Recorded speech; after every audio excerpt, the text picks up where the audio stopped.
Hi guys, my name's Seb Tudor, I'm the man on the Silver Mountain, and welcome back. Now today I want to talk about stress, because it's one of these things that everyone feels at some point, to one degree or another. It's something that I personally have been rumbling around with for a little bit, but also I've seen where I kind of handle it quite well. I've seen a lot of people suffering as a result of it quite recently. And as a result, I wanted to go through 10 things that you can do to kind of tackle stress and just kind of get it out your system and continue to progress without it hampering and kind of holding you back too much.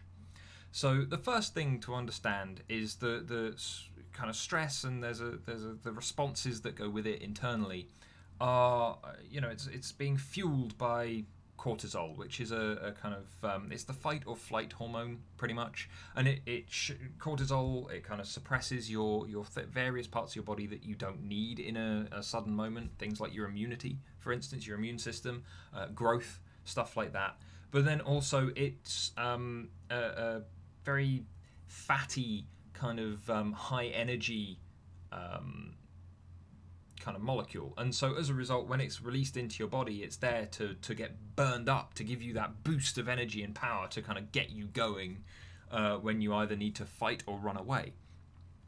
And so one of the things that happens when it kind of builds up is that you can potentially have the kind of your blood vessels walls wear away as well over time, as it just builds up and gets stuck there.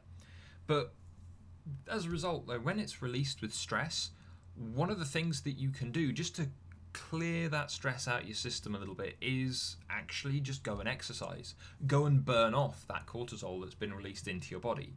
Yeah, just go and go for a run, go for a walk, go just clear your head. And it's as much as you're focusing on a task, so it removes you from what it is that was stressing you in the first place. It also burns out the material that's running through your veins that's kind of promoting that stress state or keeping it there. If you're sat there and you're just stewing and you're sedentary and you're just burning around in your head going, no, everything's going wrong, everything's terrible, then you end up not burning it off. You don't get rid of that cortisol from your body, and you're just stuck. But then the next thing that you can do is taking control, because again, being completely passive and sitting there and just going, everything's going wrong, it doesn't actually move you towards solving anything, and so the stressor remains. Continual release of cortisol, continual upsets, and all that kind of thing, and so you're stuck there. Yeah, you're not really doing anything to either remedy the situation or just to help yourself get on with things. You're sat there, quite frankly, just damaging your own well-being by letting things just pass by. So taking control, coming up with a plan, actually taking action, and you can do this by just breaking down the problem into smaller parts and being like, where do I start? Start with the smallest but most important thing, and then move on to the other most important things as you go, and eventually get down to the least, like the smallest jobs that are least important. Kind of just work your way through from the smallest most important up to the smallest, up to the biggest most important, to the biggest least important, all the way down to the smallest least important. And that should see you through the kind of taking control kind of thing, because it will allow you just to grab hold of what you're doing in little pieces and just chew your way through them.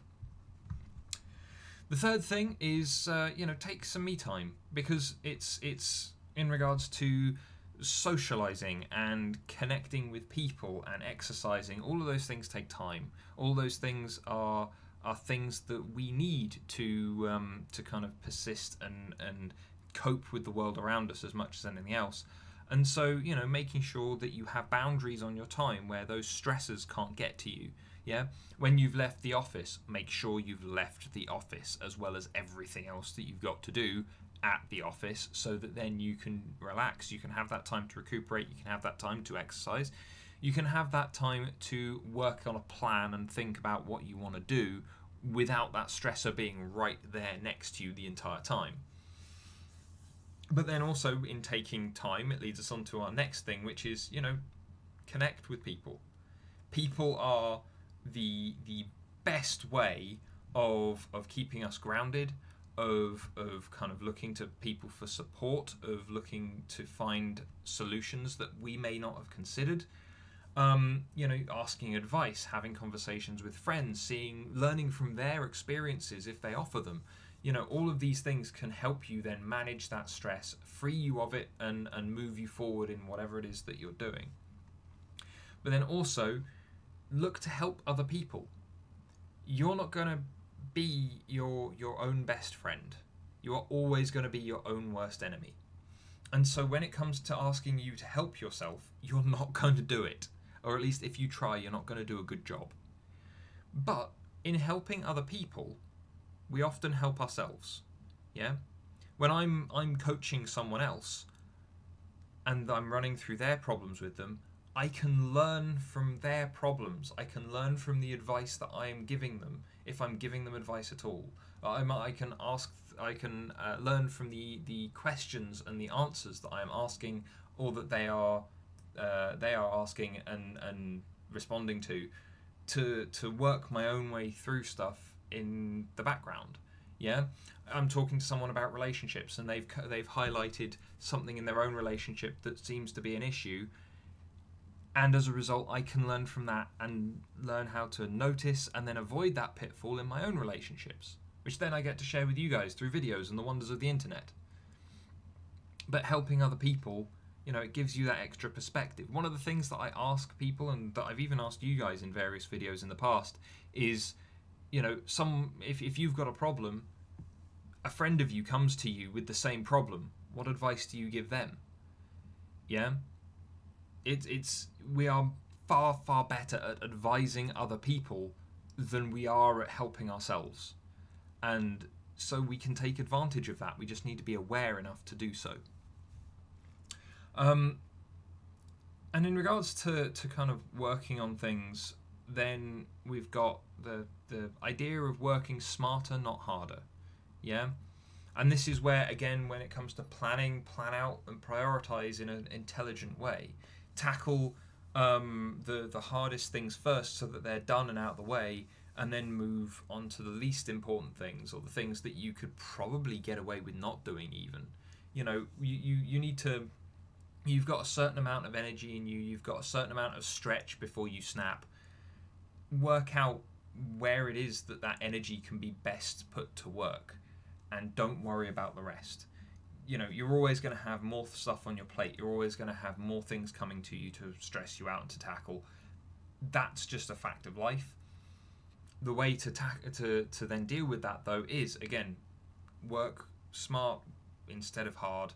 Deal with all of the little bits and pieces that could cause you problems, and then work with other people. And in thinking about working smarter rather than harder, you've got to avoid things that are going to stop you from working at all. And so, as said, with stress, it affects immunity. Stress is a big killer of people when they're in high pressure environments, and it causes heart attacks, it causes immune system failure and all that kind of thing over time.